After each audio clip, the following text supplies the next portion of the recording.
Ferme les yeux à la laideur et puis regarde en toi, invente-toi de la bonté, de la beauté. Dès notre naissance, nous sont imposés par l'éducation une façon de penser, un comportement, des conditionnements. Même s'ils ne sont pas mauvais, ils ne sont bons que s'ils correspondent à un appel à ce meilleur en soi qui nous donne soif de perfection.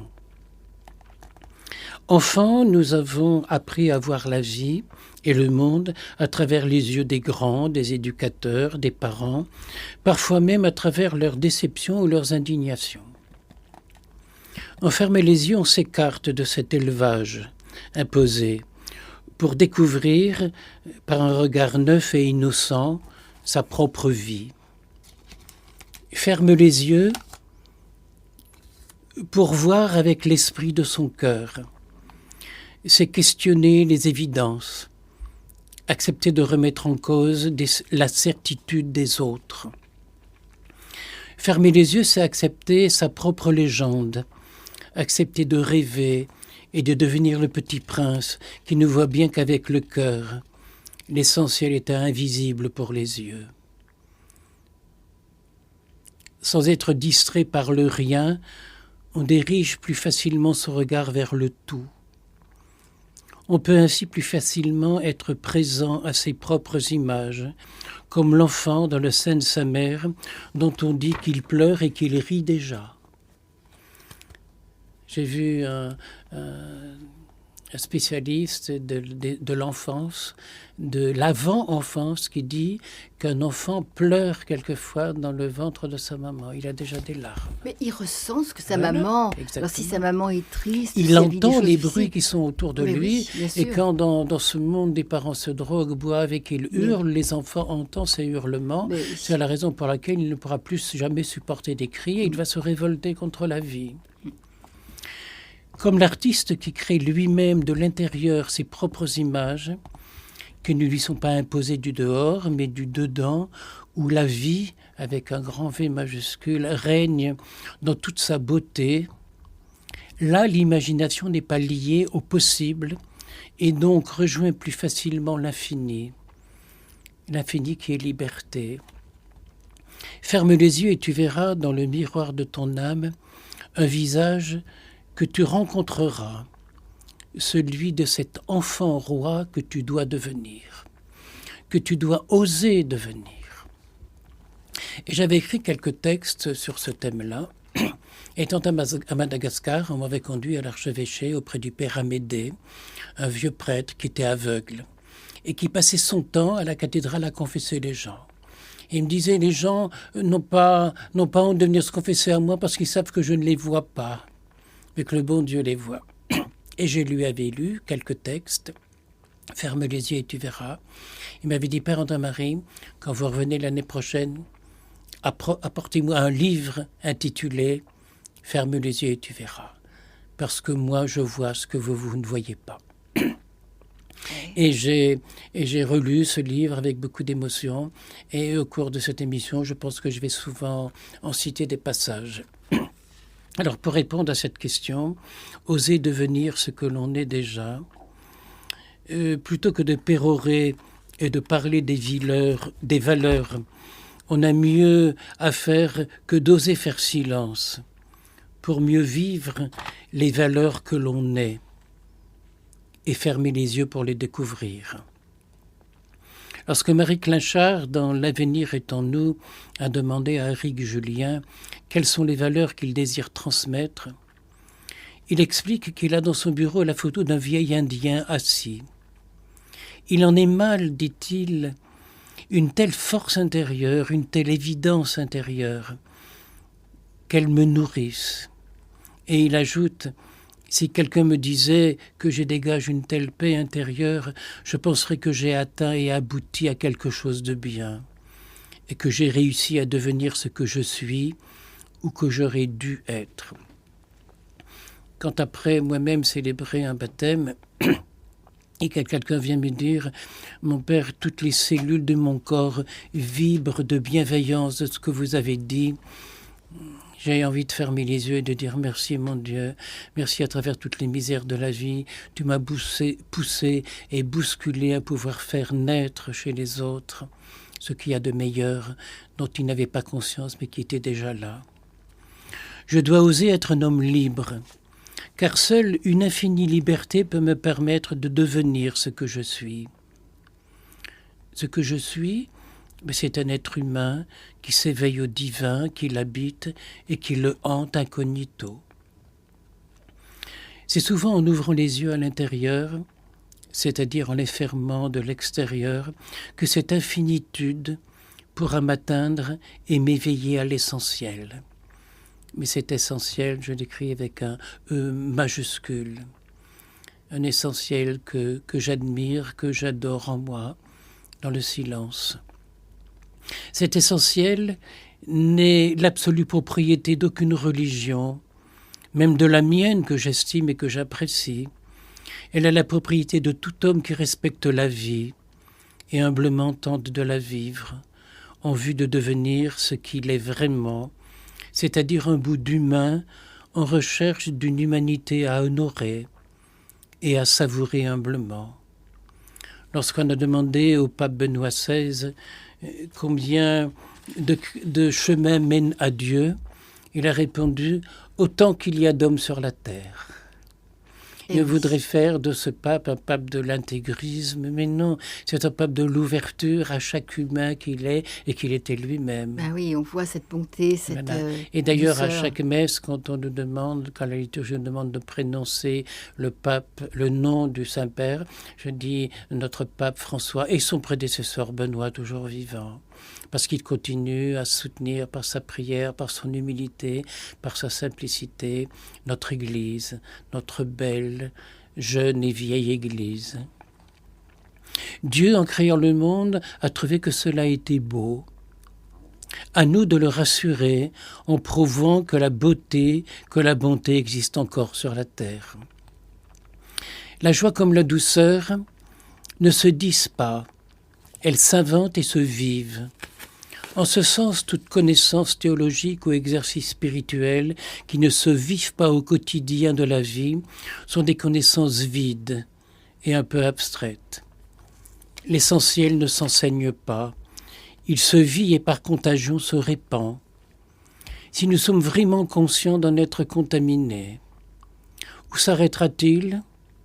Je ne sais et n'ai aucune envie de le savoir, mais j'en ai la certitude. L'expérience et la connaissance, nous dit Marc Halévy, sont comme des lanternes qui n'éclairent que ceux qui s'en servent. Alors revenons-en à ce petit livre, Ferme les yeux et tu verras. Écrit par le père André-Marie. Il y a bien des années. Ferme les yeux et tu verras que pour exister vraiment, il faut oser s'opposer à des comportements de société, à des habitudes de famille, à des impératifs de culture. Mais s'opposer n'est pas s'imposer. On peut imaginer un autrement, avec la naïveté d'un enfant qui ose être lui-même, et non comme ces êtres pas encore nés qui toute leur vie chercheront le modèle à imiter au lieu d'être simplement ce qu'ils sont. On n'arrête ni le progrès ni la régression.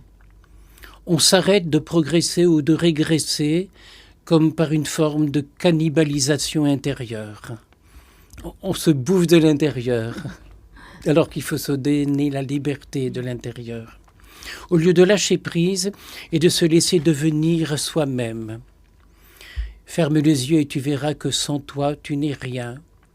Accepte que égo ne soit pas dans tous les cas synonyme d'égoïsme, même s'il est à l'origine du mot. Prends soin de toi est la première des charités. Jésus n'a-t-il pas dit « Tu aimeras ton prochain comme toi-même » ? Tous les oui que tu pourrais accorder ou refuser à ce que tu as ne pourront jamais remplacer les oui à ce que tu es.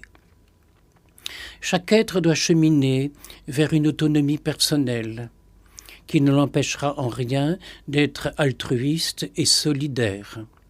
Seule la solitude habillée de refus et d'exclusion pourrait empêcher mon devenir. Mais solitaire, c'est aussi être solidaire. Parce qu'à l'intérieur de soi, on voit la présence divine et donc la présence du monde entier.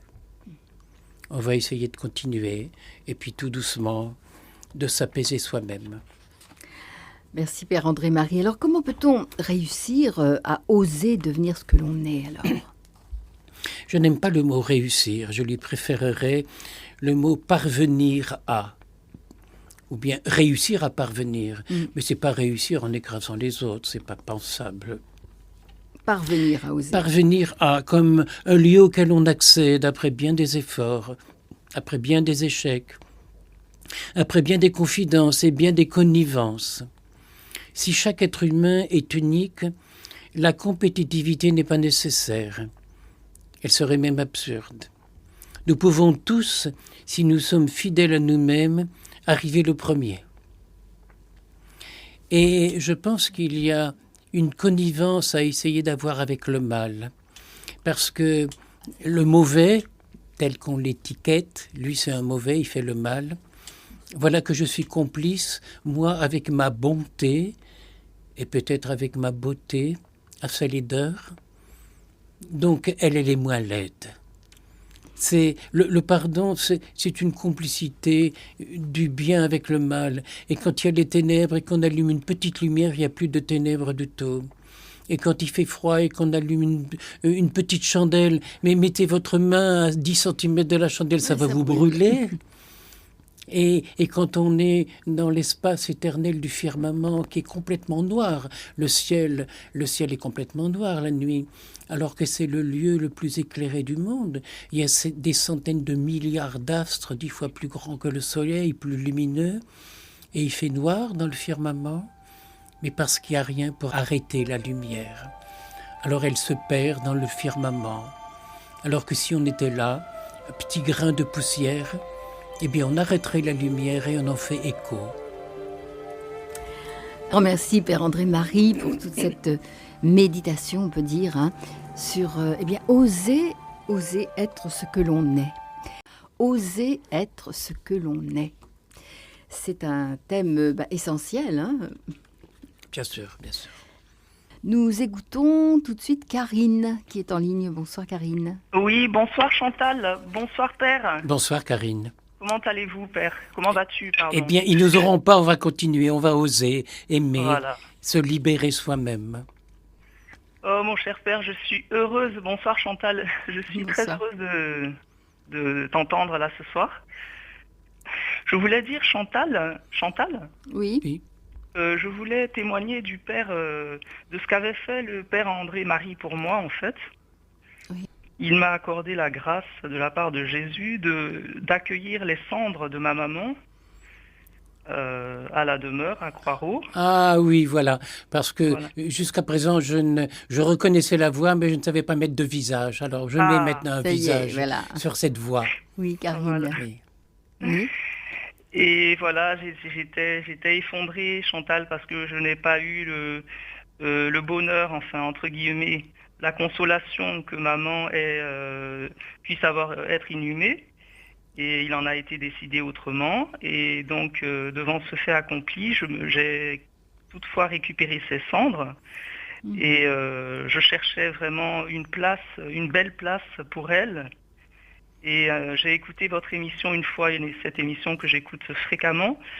Et le Père a parlé à un moment donné, qu'il accueillait, j'ai cru comprendre à la chapelle qu'il y avait quelques urnes.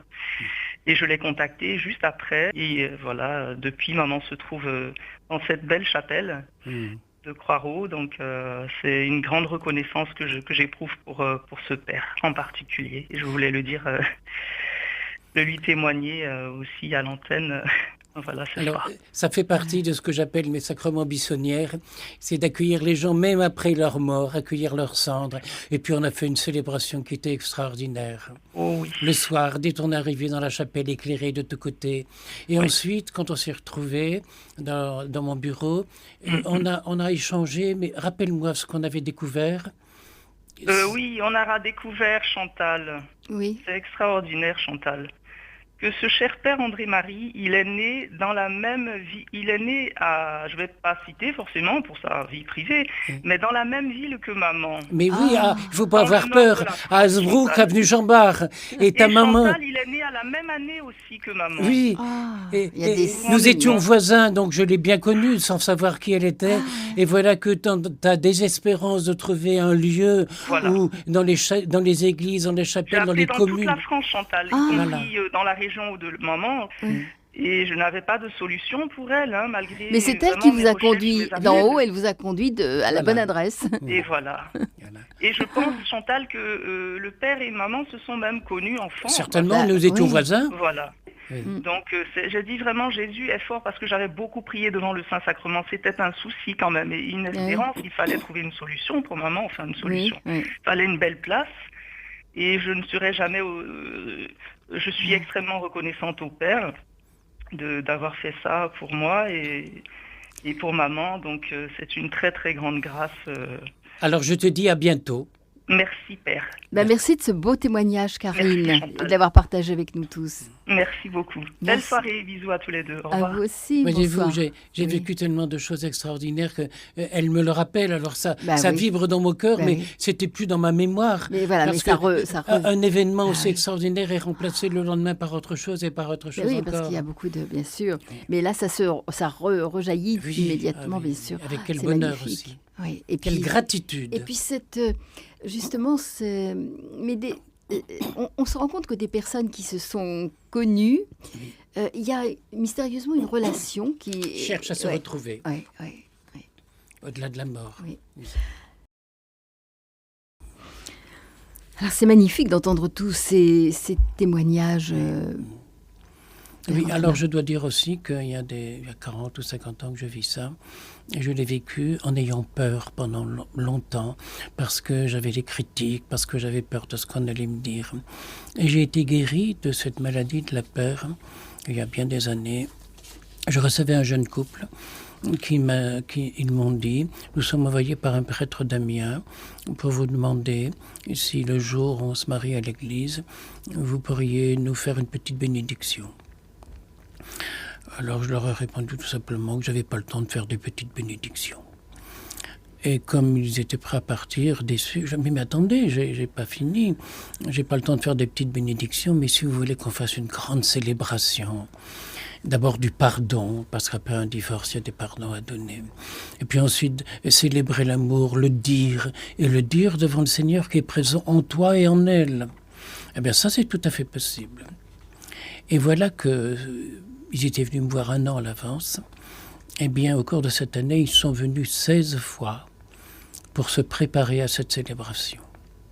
Et dès le premier jour, je leur avais dit, écoutez, excusez-moi, mais j'accepte de faire cette célébration, mais on la fera très discrètement pour ne pas éveiller de problèmes, pour ne pas... Voilà. Oui, d'accord, Père. Et puis les mois ont passé, on se voyait régulièrement. On était devenus des amis. Quand ils arrivaient à 11h30, si j'étais en train d'éplucher les pommes de terre, mais on les épluchait à 3, puis on mangeait des frites à 3, ils faisaient la vaisselle après le repas. Et la 15e fois, la petite Isabelle me dit « Père, vous serez heureux, vous savez, la semaine prochaine, parce que nos 70 invités seront là. » Mais je leur dis, mais écoutez, vous vous souvenez pas ce que je vous avais dit discrètement, sans faire de bruit, pour ne pas réveiller de reproches, d'incompréhension. Alors Alain me dit, Père, je voudrais vous poser une question, parce que je leur ai dit, écoutez, laissez-moi réfléchir une semaine, vous avez envoyé vos faire-part, invité les gens, il faut quand même pas vous demander de renvoyer d'autres faire-part pour annuler. Laissez-moi réfléchir, je vous donne ma réponse dans 1 semaine. Père, dans 1 semaine, ta tête aura changé. Ce sera différent dans ton cerveau dans 1 semaine. Je sais déjà de quel côté penche ton cœur. Ton cerveau, c'est à toi de nous le dire. Mais je voudrais te poser une question. On dirait que tu as peur. J'ai dit oui, c'est par une espèce de crainte que je demande que cette célébration se fasse dans la discrétion. Et dis-moi, tu as peur de qui? Tu as peur du bon Dieu ou bien tu as peur de tes confrères? Mais je te ferai remarquer que si tu n'as pas peur du bon Dieu et que tu as peur de tes confrères, tu es un lâche. Je ne savais pas à l'époque que 10 ans après, je ferais une émission à Radio Notre-Dame, Oser être ce que l'on est. Et Alain m'a fait un grand, grand cadeau de me montrer qu'il faut oser être soi-même et en payer les conséquences. Si on a des reproches après, eh bien, on les accueille, on les accepte, tout en disant « Écoutez, Monseigneur, si vous étiez à ma place, je suis sûr que vous agiriez comme moi. Par contre, à la place d'autorité que vous avez dans l'Église, je prie tous les jours pour vous. Mais vous ne pouvez pas agir comme moi. » Et puis ils ne peuvent pas parce qu'ils ne sont pas au courant au quotidien de cette misère humaine, de ce petit couple qui dit « nous, on n'a pas ça oui. » Chacun sa place. Mais oui, chacun sa place. Humblement, oui. Simplement et avec amour. Alors on continue ensemble, aller par des chemins différents. Je disais à l'instant, nous pouvons tous, si nous sommes fidèles à nous-mêmes, arriver le premier. Mais chacun sur son chemin. Et voilà, bien sûr. C'est comme ça avec Dieu. Ah oui. Un bon conseil qui vient du cœur. Oser être ce que l'on est. La ligne d'arrivée est en nous-mêmes. Elle n'est pas là-bas. C'est comme la ligne d'horizon qui est toujours là-bas au loin. Et lorsqu'on avance sur la route, elle est encore là-bas. Mais dans le mot là-bas, il y a le mot là. Ça veut dire ici et maintenant. Même si je n'aime pas le mot réussir, j'aime le mot oser réussir. Enfant, j'aimais jouer à la marelle et on me disait que c'était un jeu de filles. Mais il fallait que je saute, il fallait que je bouge, il fallait que... la dernière case là-bas, c'était le paradis, c'était le ciel. J'avais déjà envie du ciel. Et maintenant, j'ai envie d'y amener les autres. Parce que le ciel, il est déjà en eux. Si on attend un ciel dans l'avenir, on ne le trouvera jamais. C'est dès maintenant. Dès maintenant, on le construit, on en a envie, on le vit, on le règne, on s'en réjouit et on le rend contagieux. Depuis longtemps, j'ai compris que la vie n'était pas un jeu. Il faut oser la vie, même s'il me reste tous les jours à sauter plus loin. Chaque instant de nos vies est l'une des cases, mais le ciel n'est pas là-bas. Dans le jeu de la marelle, au bout de la dernière case, il est présent à chaque instant, surtout lorsque nous parvenons à vivre l'ordinaire de façon extraordinaire. Lorsque le pardon, et par le pardon, nous osons effacer la laideur pour embellir la bonté. Cette réussite se vit en nous intérieurement, moralement et fraternellement. Et cette réussite ne s'oppose en rien, au contraire, à la réussite des autres. Stéphane Hessel regrette la régression morale de notre société, qui pourrait, dit-il, la conduire à sa disparition. Il nous indique à chacun et portant personnellement la solution qui est de réhabiliter notre âme, de réhabiter notre âme, lui donner une valeur et un sens, d'élargir notre champ d'action et notre horizon. Il nous invite à être le grain de sable qui pourrait enrayer la machine infernale des maîtres à ne pas penser. Il nous invite à espérer cet inattendu qui remettrait cette machine en route, mais dans l'autre sens. Inattendu à espérer, à oser provoquer et à attendre dans notre silence intérieur. Mais comme le silence est un vide, mais un vide à vide, il est une aspiration à être, un espace de création, une lente accession à notre avenir radieux. Parce qu'au bout du chemin, il y a cet au-delà qui sera la multiplication de ce qu'on vit là, dans l'instant. Devenir soi-même n'est pas une aventure collective, mais une démarche solitaire. Qui dit solitaire ne l'empêche pas d'être contagieuse et solidaire. Il est des êtres qu'on rencontre même brièvement et qui ne peuvent nous empêcher de nous poser la question « Qu'est-ce qui vient de changer en toi ?» Pour cela, nous n'avons pas besoin d'ordres à recevoir. Ces ordres-là ne peuvent mener qu'au désordre. Nous avons à oser, avec ce doux entêtement qui nous fait dire « Non, ils ne m'auront pas ». Ça, je le dis 10 fois par jour aux gens que je rencontre. Et je sens de leur part, ils disent oui, ils font oui de la tête. Non, ils ne nous auront pas. Ils ont tous une raison de ne pas se faire avoir. Des résistants. Voilà, tout à fait. Et patiemment être avec la douceur d'un mouton, aller son chemin vers son accomplissement, qui est de devenir soi-même. Alors je reprends ce livre d'il y a 10 ans. Ferme les yeux et tu verras. Tu verras que tous les préjugés sont comme une sorte d'aveuglement qui nous oblige, ne voyant plus la réalité, à s'en inventer une autre, souvent plus laide encore, quand elle n'est pas sordide. Tu verras qu'il y a des choses au fond de toi qu'il n'est pas nécessaire d'apprendre pour les savoir et devenir soi-même. Tous les sottisiers d'un passé enfantin pourront tourner la page, si tu parviens à découvrir qu'il ne faut pas rester enfant, mais peu à peu le devenir. Comme dit Jésus, si vous ne redevenez comme des enfants. Laisse tout cela au monde du dehors pour découvrir celui du dedans, qui ne s'oppose en rien au premier, mais tente seulement de le dépasser, non pas par des plus et des encore, mais par des mieux. Alors, Père André-Marie, comment oser rester soi-même devant certains événements contradictoires ? C'est pas facile. Devenir soi-même, c'est oser être soi-même. À en croire les biographes de la plupart des saints et des sages, beaucoup ont été des révoltés et des non-conformistes, des novateurs, des personnes ayant eu le courage de se dresser contre les poncifs, les pseudo-vérités et des autorités suffisantes. Prenons simplement l'exemple de saint François d'Assise, de Jean de la Croix, de la plupart des fondateurs d'ordre. Je ferai remarquer que quand saint Benoît a fondé les bénédictins, il a rassemblé des ermites qui vivaient comme ci, comme ça, leur don à Dieu, mais c'était plutôt des ermites un peu sauvages qui n'avaient pas le sens de l'Église. Et saint Benoît les a rassemblés pour en faire des cénobites vivant en communauté, avec une règle, avec une obéissance.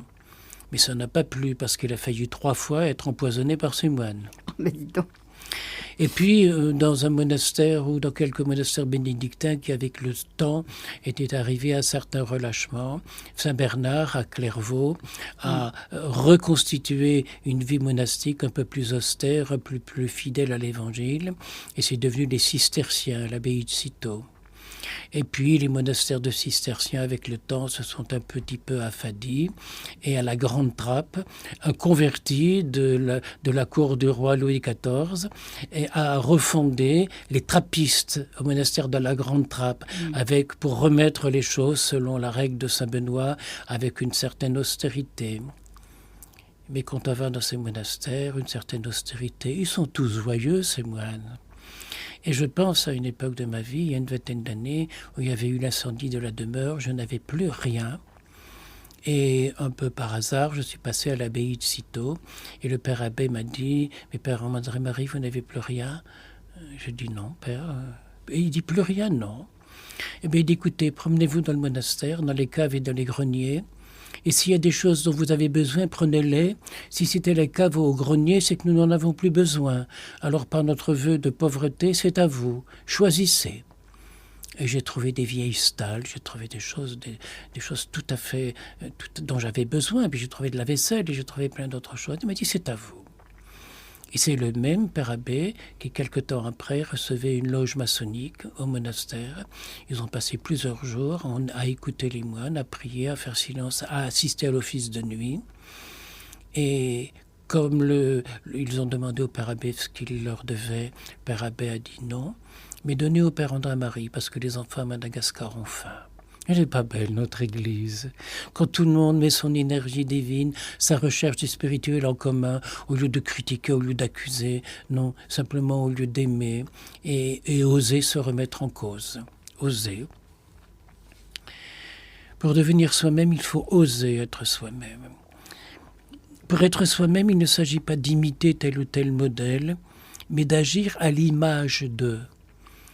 Pour être un bon moine bénédictin, je ne dois pas vivre comme aurait vécu saint Benoît au IVe siècle, mais comme vivrait saint Benoît s'il était à la demeure à Croixeau aujourd'hui. Quand il dit, mais par il est avec vous. Oui, mais il est avec moi et souvent je lui demande conseil. Et puis lui avait un corbeau à côté de lui qui, lorsqu'on lui donnait du poison, renversait l'écuelle où il y avait la coupe où il y avait du poison. Moi, j'ai des colombes à la place. Elle ne me quitte pas. C'est plus doux. C'est plus doux. Même la mort d'un être cher, pour qui est ouvert à la grâce, peut être une découverte du vrai soi-même. Voici comment Nadège Amar, et elle sera samedi prochain au Forum 104 pour témoigner, nous confie ce que la mort d'Ivan, son mari, lui a permis de vivre. Ivan Amar a été à une période de ma vie, au moment où j'avais du mal à savoir de quel côté me tourner. Il a mis son doigt sur mon cœur et ça m'a beaucoup aidé. Nadège raconte toutes les épreuves, sa maladie, sa mort que nous avons traversées ensemble. Et je dis ensemble, parce qu'il y a une partie de moi qui n'est plus la même depuis qu'il est mort. Ne nous ont pas éteints à la vie. Ils n'ont pas tari ma soif, ni de Dieu, ni de vivre. Je ne me suis pas senti puni, au contraire, j'ai eu le sentiment d'avoir été enrichi à sa mort. J'ai vécu une qualité d'être à l'intérieur de moi qui depuis ne me quitte plus, sur laquelle je peux m'asseoir, être avec, quoi qu'il arrive. Quand je participe à des enseignements, à des entretiens, cela reste à l'intérieur de moi tout le temps, et c'est de cet endroit que je parle, de celui en elle qui a souffert, qui a eu mal, et dont ressort le bien, dont elle peut témoigner. C'est ça la miséricorde. Être soi-même, c'est justement oser habiter cet endroit, ce lieu de vie intérieure où nous ne sommes pas seuls dans notre solitude, car alors seulement nous habitons le monde entier. Ce lieu peut avoir en nous une résonance particulière, un écho éternel. Ce lieu nous permet d'être plus que nous, non pas un plus en quantité, mais en qualité. Et c'est ça qui rend notre vie contagieuse. Jésus dit à la Samaritaine, « Je te donnerai une eau, et celui qui boira de cette eau n'aura plus jamais soif. » Alors on va écouter le Père Duval. Le Père Duval, mon Dieu. Rien ne saurait empêcher que je t'aime.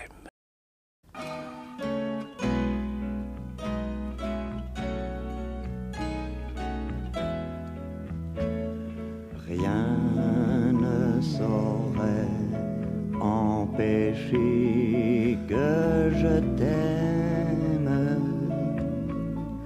ni malheur, ni n'importe quoi, jusqu'à ma mort et dans l'enfer lui-même. Je crierai que tu es tout pour moi.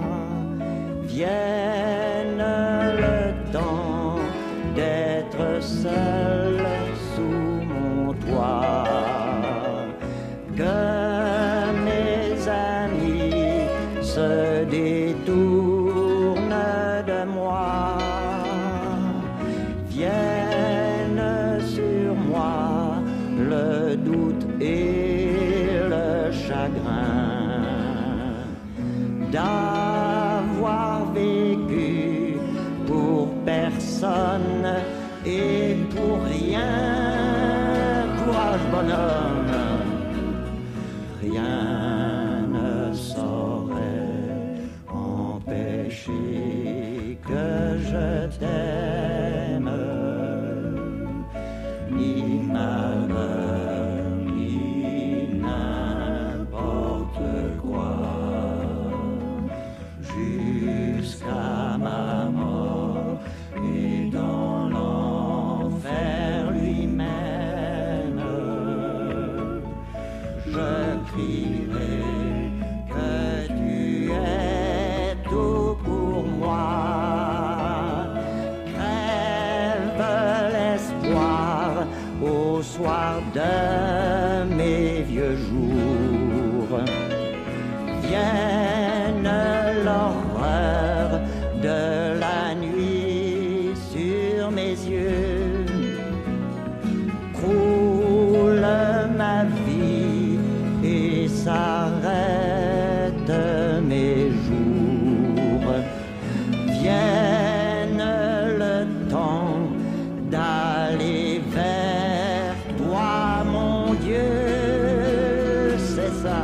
ne fais rien, rien ne saurait empêcher que je t'aime.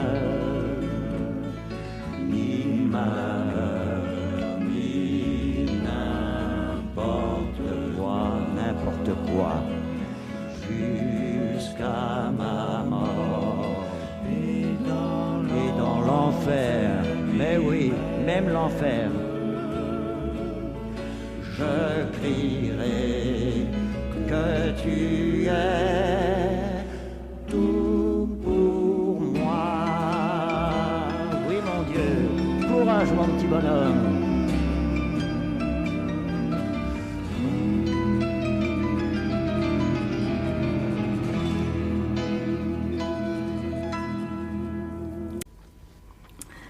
Alors, Père André Margot va continuer.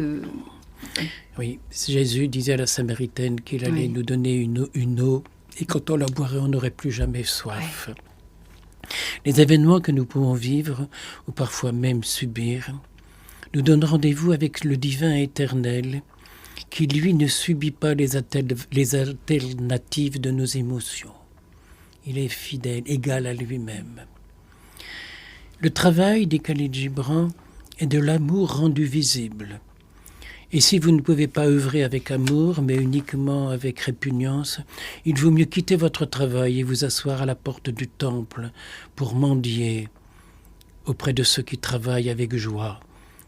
Dans ce cas-là, vous ne seriez que des mendiants. Et je pense à tous ces gens qui sont au chômage et qui ne peuvent que tous les mois aller à Pôle emploi pour essayer de remendier une aide pour un mois encore. De quelle misère de notre société. Et Khalil Gibran continue, et si vous faites du pain avec indifférence et sans joie, vous mettez à cuire un pain plein d'amertume qui ne nourrit que la moitié de la faim des hommes. Et en France, on jette tous les jours plus de 1000 tonnes de pain à la poubelle. Et quand je célèbre la messe à l'offertoire, après avoir offert le pain, je l'embrasse, le pain pour lui demander pardon. Et je comprends que les gens sont indifférents auprès du pain. Quand nous étions enfants, le maître d'école nous amenait chez le boulanger et on voyait le boulanger qui pétrissait son pain avec sa main. Il passait des heures à pétrir le pain. Alors le pain devenait sacré parce qu'il sortait de la main d'un homme. Maintenant le père sort d'une machine et il est cuit à la machine et il est vendu à la machine. Et ça n'a plus la même valeur. Khalil Gibran le savait et il nous suppliait d'aimer le pain. Et si vous mettez, continue encore Khalil Gibran, les grappes de raisin à contre-cœur, et si vous les écrasez à contre-cœur, vous distillez du poison dans le vin. Et même si vous chantez comme des anges, en n'aimant pas le chant et les mots que vous dites, vous fermez les oreilles de l'être qui n'entendra plus ni la voix du jour ni la voix de la nuit. Il faut oser. Et cela me permet de me souvenir, il y a des années, il y a 7 ou 8 ans, je venais à Radio Notre-Dame. Et dans le train entre Amiens et Paris, le train s'arrête à Creil et monte un jeune homme d'aspect maghrébin. C'était encore des trains à 6 personnes par compartiment. Et il s'assoit juste en face de moi. Et je me suis fait en moi-même silencieusement, avec humour bien sûr, cette fâcheuse remarque. Parce qu'il a sorti un livre pour lire. Ça c'est lire, ça les Arabes.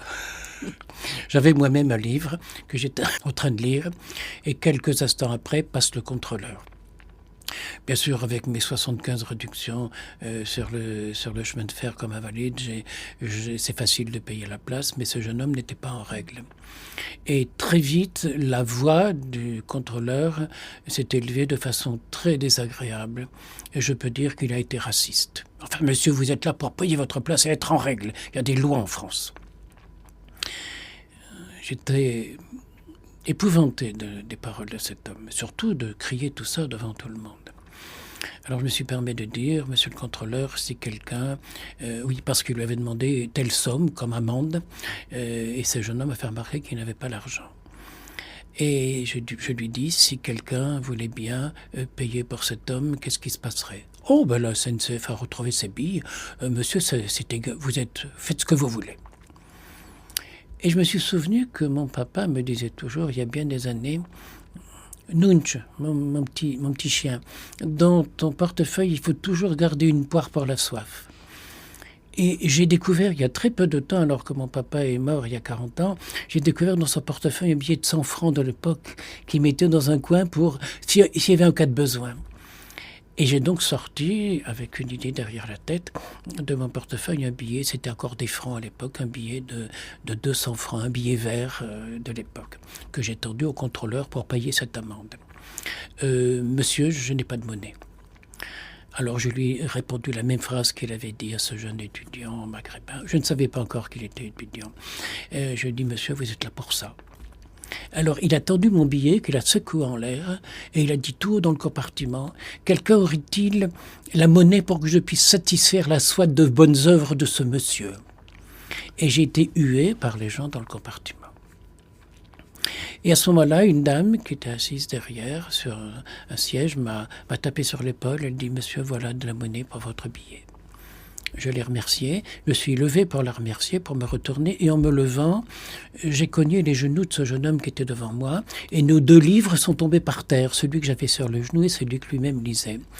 Et moi, par terre, il y avait le livre de Stan Rougier, « L'avenir est à la tendresse ». Et son livre à lui disait « Biologie et anatomie du corps humain ». Il venait en France pour faire des études pour nous soigner. Je me souviens très bien, c'était la veille, c'était un vendredi, l'avant-veille du jour des rameaux. Je suis sûr que parmi tous ces gens qui m'ont hué, il y avait des gens au rameau qui sont allés à la messe pour faire bénir le buis et aller mettre sur les tombes. Oui, ça j'en suis sûr, tant mieux pour vous. Mais dans ce cas-là, je n'ai rien dit, bien sûr, mais je me suis levé le premier du compartiment pour bien montrer que je n'avais pas un seul instant envie de respirer le même air qu'eux. Et je suis donc le premier à sortir du compartiment. J'arrive sur les quais de la gare du Nord et j'entends des pas derrière moi, quelqu'un qui se précipite et qui me tape sur l'épaule, ce jeune homme. Et puis, je dis, monsieur, ça va, vous m'avez remercié tout à l'heure, ça s'est fait. Ah, dit, non, c'est pas ça que je voulais vous dire. Je voulais simplement vous dire que tout à l'heure, dans le compartiment, quand tout le monde vous a hué, le plus fort, c'était vous. Eh bien, il m'a montré une ligne de vie, décidément, les Arabes ne vont pas me quitter. Il m'a montré une ligne de vie, voilà, il faut oser simplement être soi-même sans en vouloir aux gens, montrer son indignation calmement sans rien dire. J'étais sorti le premier, voilà, mais le plus fort c'était moi. J'avais, comme dit le père Pedro, gagné 1-0, pas en écrasant l'autre, sans rien dire. En osant être. Oui, en osant être, oui. Et c'est vrai que tous ces gens-là que j'ai pu provoquer dans la vie, dans le mot provocation, il y a le mot vocation, un appel à être meilleur. Tous ces gens qui ont vécu pour personne et pour rien. Je voudrais donner un sens à leur vie. Et à propos du père Stan Rougier, j'aurais voulu rappeler un petit souvenir, parce qu'on parlait de Yvan Amar. Un jour, une amie m'offre un livre d'Yvan Amar, Les 10 commandements. Et j'ai eu envie de dire à Marie-André qui m'offrait ce livre, d'écoute les 10 commandements, j'y suis baigné tout le temps, ça suffit. Hein. Et puis ce livre était sur ma table, je n'avais pas encore eu le temps de l'ouvrir. Et un jour, mes yeux tombent sur la première de couverture, Yvan Amar, Les 10 commandements, préface du père Stan Rougier. Oh, mais je dis, ça c'est un gars bien, il a fait la préface d'un de mes livres, le livre intitulé Pardon. Donc je lis la préface. Et il parle d'Yvan Amar, de ce jeune qu'il a connu dans une ashram en Inde. Et puis il raconte qu'un jour, étant dans le train entre New Delhi et Benares, j'étais moi-même des années après dans le même train, mais un ami avait payé le contrôleur pour qu'il puisse m'enfermer dans un wagon de première classe. C'est des petits compartiments identiques, parce qu'une telle promiscuité, une telle crasse, tellement de choses insupportables dans ces trains, j'étais enfermé à clé dans un compartiment de première classe. J'ai pu dormir un petit peu, mais le père Stan Rougier, lui, était en 4e classe, avec la foule, avec les badauds. Et comme il fait très très chaud, notamment la nuit, il s'est mis un peu à l'aise. Et il a eu le malheur de s'endormir, parce que quand il s'est réveillé, eh bien, il n'avait plus de vêtements, il n'avait plus de bagages, il n'avait plus de papier. Et le contrôleur du train passe, et puis voyant la situation, Il aurait pu lui mettre une amende, mais il n'avait rien. Il prend un papier, il met le tampon du chemin de fer et son tampon de contrôleur du chemin de fer, et il marque en hindi et en anglais « Cet homme est dans le besoin, aidez-le ». Et cette phrase m'a provoqué de façon dramatique. Je me dis, est-ce que j'ose aider les gens qui sont dans le besoin ? Je n'ai pas à me demander s'ils sont bons ou mauvais. L'Église a de tout temps pratiqué le droit d'asile. Il y avait à la porte des cathédrales un anneau, et quand quelqu'un saisissait cet anneau, il était protégé par l'Église. Ouais. Et s'il était accusé de mal, on lui trouvait un avocat. Ça a été ça de tout temps notre Église, et on n'oserait plus être ça maintenant. Il faut oser. Bien sûr. Merci. Merci Père André Marie de nous avoir invité, exhorté à oser être ce que l'on est. Un grand merci à vous. Merci Chantal. Merci à nos auditeurs.